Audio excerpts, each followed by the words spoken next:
वर्षा जोगु जो बन्या परिस्थिति है लोक नहीं नथिबा दुर्दशा भोगी मु प्रथमे तो कृतज्ञता एवं धन्यवाद जनइबी ओडिशार माननीय मुख्यमंत्री को जे आकाश पथरे एवं स्थल पथरे निजे बुली बुली गाँ गाँ जाई लोकों को भेटिकी चाली चाली बोट्रे पानी भितरे सबुथी जाई लोकों को भेटिकी दुख दर्शा लोकंकर शुणिकी आसिले कथा हेकी आसिले एवं आसीबा मात्रे 1000 कोटी टंकार पैकेज घोषणा कले ये निश्चित भाव में गोटे बहुत बड़ पदक्षेप मु माननीय मुख्यमंत्री को धन्यवाद जनइबा चाहे। आज आम एसआरसी पाखक आसीलु गतकाली मु झारसुगुड़ार विभिन्न अंचल गस्त करी एवं 2 दिन धरिकी जो गस्त करूँ प्रबल वर्षारे झारसुगुड़ा जिले में अनेक घर भांगी जाइए माटी घर पूरा संपूर्ण भाव में नष्ट होती लोकंकर रहिबापई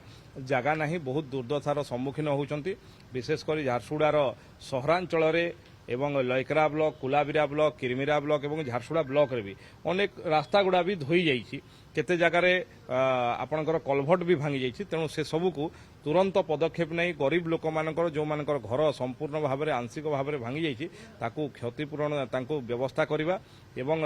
तांकर रिलीफ दवा तांको पई घर पर व्यवस्था करवा ता संगे संगे जो रास्ता घाट होती व्यवस्था करने एसआरसी पाखे